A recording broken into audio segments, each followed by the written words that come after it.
Hi guys, welcome back to my channel Pranee's kitchen.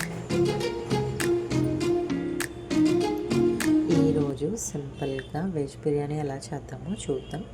మన ఇంట్లో ఉన్న కొంచెం కొంచెం ఇంగ్రీడియంట్స్ అయితే సరిపోతాయండి.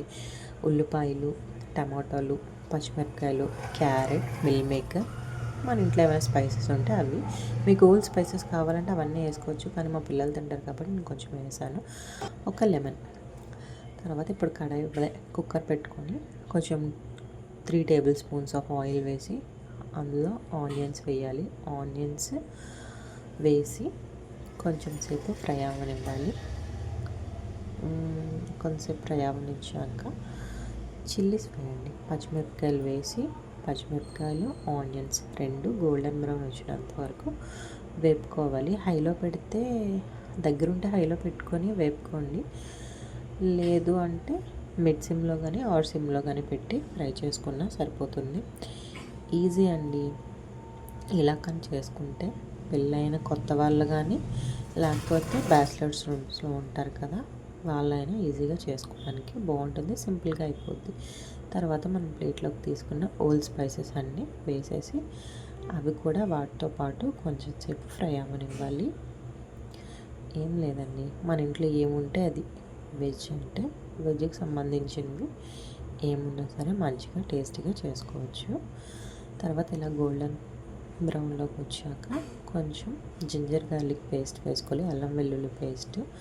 ఇది నేను స్టోర్ చేసుకొని 1 మంత్కి ఒకసారి డీపీలో పెట్టి బ్లాక్ పెట్టుకుంటానండి. అలా అయితే ఏమైనా చేసుకొని కొంచెం ఈజీగా ఉంటుంది.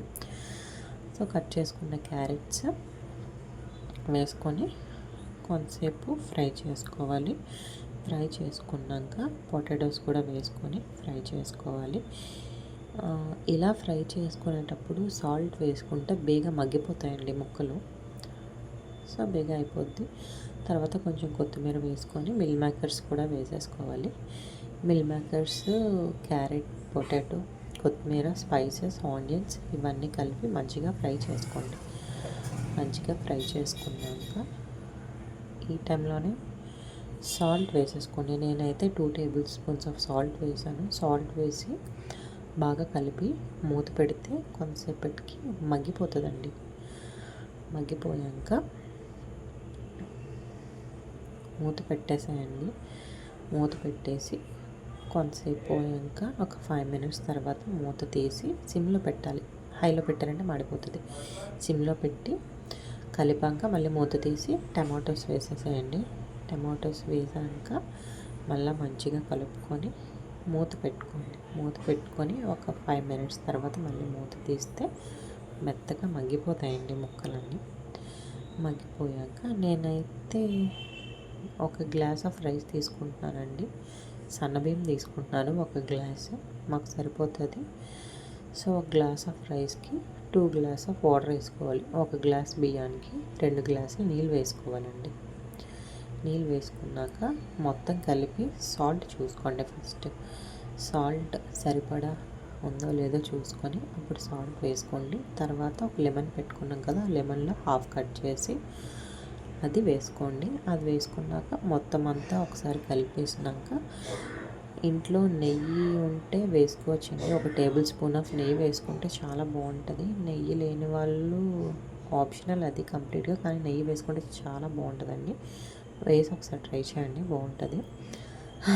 బ్యాక్గ్రౌండ్ సౌండ్స్ ఏం పట్టించుకోకండి. ఎంత ట్రై చేద్దామన్నా సరే పిల్లలతో ఏదో ఒక సౌండ్ వస్తూనే ఉంది వీడియోలో, ఇంకా తప్పట్లేదు. సో 1 టేబుల్ స్పూన్ ఆఫ్ నెయ్యి వేసుకొని బాగా కలుపుకున్నాక బిర్యానీ మసాలా ఉంటుందండి, ఏ షాప్లో అడిగినా ఇస్తారు. బిర్యానీ మసాలా కంప్లీట్గా ఆప్షనలే, కానీ వేసుకుంటే చాలా బాగుంటుంది. బిర్యానీ మసాలా వేసుకొని పైన కొంచెం కొత్తిమీర చల్లుకొని కుక్కర్ మూత పెట్టేసుకొని 2 విజిల్స్ పెట్టుకుంటే అయిపోతుందండి. కుక్కర్ నార్మల్గా మూత పెట్టుకోపోయినా బాగానే ఉంటుంది. బిర్యానీ మాత్రం చాలా బాగా వచ్చిందండి, చాలా అంటే చాలా బాగా వచ్చింది. ఇలా చేసుకోండి, ఇలా చేసుకుంటే చాలా బాగుంటుంది. Thank you for watching. Bye.